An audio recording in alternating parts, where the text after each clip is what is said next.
Welcome student. आज हम chapter number 1 food where does it come from science class 6 जो है गुजरात बोर्ड का, उसके बारे में डिस्कशन करने वाले हैं। ये चैप्टर मैं आपको पूरा एक्सप्लेन इसी प्रेजेंटेशन में कर दूंगा। ओके, तो यहाँ पे हम डायरेक्टली इस चैप्टर को हम स्टार्ट करते हैं। पहले यहाँ पे जो बताया गया है उसका इंट्रोडक्शन है कि हम जो आज कल हमने फूड खाया होगा, आज हम जो फूड खाते हैं वो सब कुछ अलग अलग होते हैं और ये फूड की जो वैरायटी है वो पूरे इंडिया में अलग अलग है। जैसे कि साउथ में हम जाएंगे तो वहाँ पे फूड जो है वो वहाँ पे चावल जो है राइस ज़्यादा देखने को मिलता है। जैसे ही हम नॉर्थ पार्ट की ओर आगे बढ़ते हैं तो वहाँ पे जो फूड रहेगा वो उसमें रोटी हमें ज़्यादा देखने को मिलेगी। लेकिन जैसे ही वेस्ट बंगाल की ओर आगे बढ़ते हैं तो वहाँ पे मछली है वो भी ज़्यादा देखने को मिलती है। चाइना में अगर हम जाएंगे तो वहाँ पे नूडल्स देखने को मिलते हैं। तो इस तरह से फूड की वैरायटी है। इस तरह से जो एक्टिविटी 1 में बताया गया कि यहाँ पे जो इंडिया में अलग अलग राज्यों में स्टेट में जो लोग रहते होंगे वहाँ पे उनका खाना जो है अलग अलग रहेगा। यहाँ पे पहला वर्ड निकल के आ रहा है इंग्रेडिएंट। इंग्रेडिएंट को हम इस तरह से डिफाइन कर सकते हैं कि एनी सब्सटेंस और material that are combined to form particular dish. मतलब कि ऐसा एक सब्सटेंस या तो मटेरियल जो हमें एक पर्टिकुलर डिश बनाने में कंबाइन करना पड़ता है, उसको क्या बोलते हैं? इंग्रेडिएंट। कोई भी भोजन बनाने में उनकी ज़रूरत हमें पड़ेगी। जैसे कि मैं आपको एक एग्जांपल दूँ तो बॉइल्ड राइस यहाँ पे अगर हमें बनाना है तो हमें 2 मटेरियल चाहिए। उसी तरह से अगर हमें कोई वेजिटेबल्स करी बनानी है तो हमें वेजिटेबल्स वैरायटी के वेजिटेबल्स हम ले लेंगे अलग अलग टाइप के, उसमें सॉल्ट और स्पाइसेस ऑयल हम उसमें डाल देंगे और हम वेजिटेबल करी बना सकते हैं। तो ये जितने भी हमने मटेरियल उसमें डाले होंगे उन सबको हम क्या बोलेंगे? इंग्रेडिएंट्स। अब नेक्स्ट उसमें आ रहा है एक्टिविटी 2।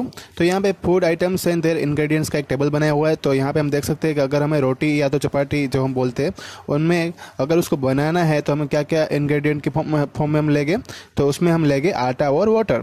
मतलब कि दूसरा अगर हम बात करें तो यहाँ पे दाल अगर हमें बनानी है तो हमें अलग अलग टाइप की जो वैरायटी में दाल आती है उसमें से कोई भी एक दाल हम मतलब कि पल्सेस हम सेलेक्ट कर लेंगे।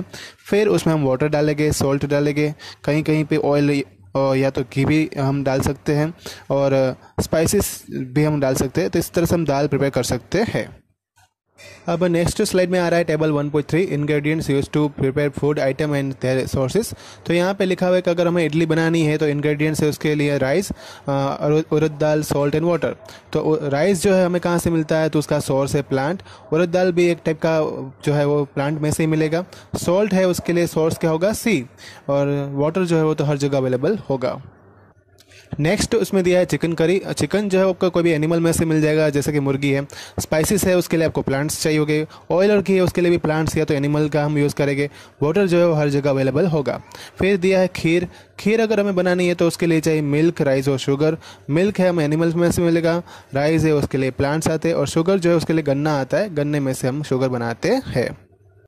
तो नेक्स्ट स्लाइड में हमें ये बताया गया है कि एक्टिविटी 3 जो है उसमें हमने क्या सीखा? तो प्लांट्स और एनिमल जो है वो मेन सोर्स ऑफ फूड है। यहाँ पे 2 वर्ड यूज़ किए गए इंग्रेडिएंट के लिए, जैसे कि एक है ग्रेन्स और दूसरा है सीरियल्स। ग्रेन जो होती है वो फसल होता है और सीरियल जो होती है जो हम डेली अपने खाने में यूज़ करते हैं, जैसे कि राइस हो गया। वेजिटेबल्स एंड फ्रूट्स की बात किए। एनिमल हमें क्या प्रोवाइड करते हैं? मीट, मिल्क और एग जो है वो हमें वहाँ से मिलेगा। काव, गोट और बफेलो जो है ऐसे कॉमन एनिमल होते हैं जो हमें मिल्क प्रोवाइड करते हैं। मिल्क और मिल्क की प्रोडक्ट जो है उसमें क्या क्या आता है? तो उसमें butter, cream, cheese and curd, वो सब कुछ पूरे दुनिया में उसकी भी ये प्रोडक्ट्स भी यूज़ होती है। नेक्स्ट है उसमें 1.3 plant part and animals product as a food. उसमें हमें यहाँ पे एक जो प्लांट्स है उसका फोटो दिया हुआ है। उसमें पहले 2 पार्ट बताए गए। ऊपर का पार्ट जो सूट सिस्टम का है, नीचे का पार्ट जो है रूट वाला वो रूट सिस्टम का है। सूट सिस्टम जो है वो पार्ट हमेशा सूरज की ओर बढ़ने की कोशिश करता है। रूट सिस्टम वाला जो पार्ट है वो हमेशा ज़मीन की ओर आगे बढ़ने की कोशिश करता है। दूसरे पार्ट की बात करूँ तो फ्लावर्स, फ्रूट, स्टेम और लीफ, इनके बारे में तो आप जानते ही होंगे। यहाँ पे 2 वर्ड नहीं आए हैं, देखें नोड और इंटरनोड। तो नोड की मैं बात करूँ तो जो ऑलरेडी स्टेम है, ठीक है, उसमें से एक दूसरी जगह से कोई नया तना जो है बाहर निकलता है तो उसको बोलते हैं नोड। और नए तने से और दूसरा जो तना होगा और उसके बीच का जो स्पेस रहेगा उसको बोलेंगे इंटरनोड। अब नेक्स्ट है उसमें जब कोई भी नोड होगा, मतलब तना जो होगा स्टेम, वो स्टेम जब बाहर निकलने वाला होता है कोई नोड से तो उससे पहले वो क्या बनेगा? वहाँ पे बर्ड बनता है। हमने जब हम प्लांट्स को खाते हैं तो प्लांट्स में बहुत सारे उसके पार्ट जो होते हैं उसके पार्ट्स वाले हम खाते हैं, जैसे कि we eat many leafy vegetables. हम लीफी वेजिटेबल भी खाते हैं, जैसे कि फ्लावर हो गया, फिर पत्ता गोभी हो गया। We eat fruits of the some plants, कोई कोई जगह पे हम फ्रूट भी खाते हैं प्लांट्स के।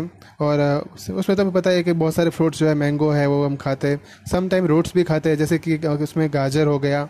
सम time stem and even flowers, कभी कभी हम स्टेम भी खाते हैं फ्लावर, मतलब कि स्टेम मतलब कि जैसे कि आलू पोटैटो हो गया। और फ्लावर भी खाते हैं, तो फ्लावर में पंपकिन फ्लावर जो है उसका नाम फेमस है। यहाँ पे पंपकिन फ्लावर का जो है फ़ोटो भी दिया हुआ है। थोड़े प्लांट जो होते हैं उसके 2 से ज़्यादा प्लांट जो है वो एडिबल होते हैं, जैसे कि मस्टर्ड प्लांट जो है, मस्टर्ड प्लांट का सीड्स जो है वो हमें ऑयल प्रोवाइड करता है। जब उसके पत्ते जो होते हैं लीव्स, वो हमें वेजिटेबल के फॉर्म में हम यूज़ कर सकते हैं। यहाँ पे एक टेबल दिया है 1.4 में, तो देखने को मिल रहा है कि एक ब्रिंजल करी है। अगर फूड आइटम उसमें अगर हम इंग्रेडिएंट की बात करें तो ब्रिंजल जो है फ्रूट के फॉर्म में होगा। फिर चिली अगर हम डालेंगे उसके अंदर तो फ्रूट के फॉर्म में, वो भी हमें फ्रूट से मिलेगी। और दूसरे स्पाइसेस और ऑयल अगर हम डालते हैं ग्राउंड नट मस्टर्ड ऑयल, तो ये सभी हमें सीड से मिलेगा। फिर नेक्स्ट एक्टिविटी 5 आ रही है, उसके अंदर मूंग और चना की बात की गई है। हाँ, अगर हम ड्राई मूंग को लेते हैं, उसको में अगर पानी डाल देते हैं और उसको फिर हम 1 दिन तक उसको रखते हैं, तो फिर जैसे हम बाहर निकालते तो देखते हैं कि उसमें से थोड़े सीड जो है वो जर्मिनेट हो जाते हैं। उसमें से थोड़े रूट्स, मतलब रूट्स की तरह जो सीड है वो रूट की तरह बिहेव करते हैं और उसमें से स्प्राउट जो है बाहर आता है। मूंग के सीड में से वाइट कलर का एक स्ट्रक्चर बाहर आता है और इस तरह के सीड को क्या बोलते हैं? स्प्राउटेड सीड बोलते हैं। मतलब कि जर्मिनेटेड सीड जो थे उसको क्या बोला गया? Sprouted seed. मानो कि किसी का स्प्राउट बाहर नहीं निकलता है तो उसको 2-3 दिन तक और रखना पड़ेगा और उसको वेट क्लॉथ से अगर वो कवर करके रखेंगे तो नेक्स्ट डे वो कम्प्लीटली बाहर आ जाएगा और स्प्राउट जो है वो फूट जाएगा। ठीक है। और अगर उसको हम वॉश करके अगर स्प्राउटेड सीड जो होते हैं उसको वॉश कर देते हैं अच्छे से, तो हम उसको खा सकते हैं और उसको बॉईल भी कर सकते हैं। उसमें से थोड़ी सम स्पाइसेस ऐड करके हम उसको अच्छे से टेस्टी बना सकते हैं। इसी तरह से नेक्स्ट स्लाइड में जो चने का भी एग्जांपल दिया, चने में से भी जो स्प्राउट है बाहर आ चुके हैं, तो इसको भी हम खा सकते हैं। यहाँ पे चना जो है वो एक रूट पार्ट बन जाएगा और जो वाइट कलर का जो पार्ट दिख रहा है वो शूट पार्ट बन जाएगा। तो ये दोनों पार्ट को हम जो है वो खा सकते हैं। फिर नेक्स्ट एग्जांपल दिया है वो बी का, मतलब मधुमक्खी का दिया हुआ है। Bee collects the nectars. यहाँ पे बी जो है एक नेक्टर सोर्स जो है वो कलेक्ट करती है। नेक्टर क्या होता है? तो यहाँ पे उसकी डेफिनेशन में आपको बताऊँ तो sweet juice present in the flower of a plant is called nectar. मतलब ऐसे जूस जो होता है जो फ्लावर पार्ट के अंदर जो प्रेजेंट होता है, ऐसे मीठा जूस उसको क्या बोलते हैं? नेक्टर। नेक्टर सोर्स अलग अलग हो सकता है क्योंकि दुनिया में जो फ्लावर होते हैं वो बहुत ही अलग अलग होते हैं, तो सभी का नेक्टर सोर्स अलग अलग होगा। इसलिए जो पतंजलि का जो हनी होगा वो डाबर हनी होगा, उन दोनों का नेक्टर सोर्स अलग अलग होने की वजह से दोनों का कलर भी थोड़ा अलग दिखता है। तो और जब भी हम ऐसा छत्ता देखते हैं तो तब हमें वहाँ पे मधुमक्खी के द्वारा जो पूरा स्टोर किया हुआ फूड जो है मिल जाता है। मतलब we collect the food stored by bee as a honey. Next activity 6 जो है उसमें बताया कि गिलहरी जो है स्क्विरल, वो क्या खाती है? वो खाती है नट्स। नट्स मतलब कि जो पूरा एक अखरोट हम बोलते हैं उसको क्या वो कौन खाती है? गिलहरी। साथ साथ में जो स्क्विरल है, वो पिजन है, लिजर्ड है, वो सब कुछ स्मॉल इंसेक्ट भी खाते हैं। उसके बाद जो नेक्स्ट है एक्टिविटी 7 यहाँ पे दी हुई है। एक्टिविटी 7 में हमें बताना है कि कौन से एनिमल क्या क्या खाते हैं। तो पहले बफेलो है, जैसे कि वो ग्रास है और ऑयल कैक एंड है एंड ग्रेन खाते हैं। कैट है वो small animals and birds and milk, उस तरह से। रेट है वो इंसेक्ट खाएगा। लायन है वो हिरन डियर खाएगा, मतलब कि। टाइगर है वैसे वो भी उससे छोटे एनिमल्स जो घूमते हैं जंगल में उसको खाएगा। स्पाइडर है वो इंसेक्ट छोटे छोटे पकड़ के खाएगा। हाउस लिजर्ड इंसेक्ट खाएगी। काव है वो घास खाती है। ह्यूमन बींग का हमें पता है। बटरफ्लाई, क्रो, वो सब कुछ छोटे छोटे कीड़े खाते हैं। तो इस तरह से ये टेबल हम कंप्लीट कर सकते हैं। अब इस चैप्टर का जो मेन पार्ट आ रहा है वो अभी ये है कि हर्बीवोर्स, कार्निवोर्स और ओमनिवोर्स को हमें डिफाइन करना है। ऐसे एनिमल्स जो ओनली ग्रास खाते हैं उस कैटेगरी में जो आते हैं उसको बोलते हैं हर्बीवोर्स। जो एनिमल्स दूसरे एनिमल जो है जो सिर्फ फ्लैश खाते हैं, मतलब मीट खाते हैं, उसको बोलते हैं कार्निवर्स। और तीसरे एनिमल्स ओमनिवर्स, जैसे कि इंसान है, रेट है, वो दोनों चीज़ खाते हैं, मतलब घास भी खाते हैं और मीट भी खाते हैं, तो उसको हम क्या बोलते हैं? ओमनिवर्स। तो तीनों की डेफिनेशन अगर हम देखें तो animal which eat only plants are called herbivores. उसकी डेफिनेशन की बात करें कार्निवोरस की, तो animal which eat only animals is called carnivorous. तो इस तरह से उसकी डिफाइन हम कर सकते हैं। फिर है ओमनिवोरस, तो उसकी डेफिनेशन ऐसे बनेगी, animals which eat both plant as well as other animals are called omnivores. तो ये उसकी डेफिनेशन हो गई। उसके बाद जो टेबल 1.6 है उसमें हर्बीवोरस, कार्निवोरस, ओमनिवोरस को हम टेबल बनाना है, तो उसमें जो चीज़ जहाँ पे भी जो एनिमल आएगा उसका आप टेबल बना सकते हो। ओमनिवोरस में हम डॉग, ह्यूमन, रैट डाल सकते हैं। कार्निवोरस में हम जो है लायन, टाइगर डाल सकते हैं। काउ, डियर, बफेलो, वो सब कुछ हम हर्बीवोरस में डाल सकते हैं। तो इस तरह से टेबल बना सकते हैं। ओके, अब लास्ट पैराग्राफ जो नीचे बताया हुआ कि we know that there are many amongst us who do not get sufficient food. हमारे में से बहुत सारे ऐसे हैं जिसको सफिशिएंट फूड मिलता नहीं है, पर्याप्त मात्रा में फूड मिलता नहीं है। We need to find a way by which more food can we grown in the country. हमें ऐसे रास्ते ढूंढने चाहिए जिससे हम ज़्यादा फूड जो है अपने देश में प्रोड्यूस कर पाए, उसको ग्रो कर पाए। That will not be enough, we will need to find a way to ensure that this food is made easily available to each and every one of us.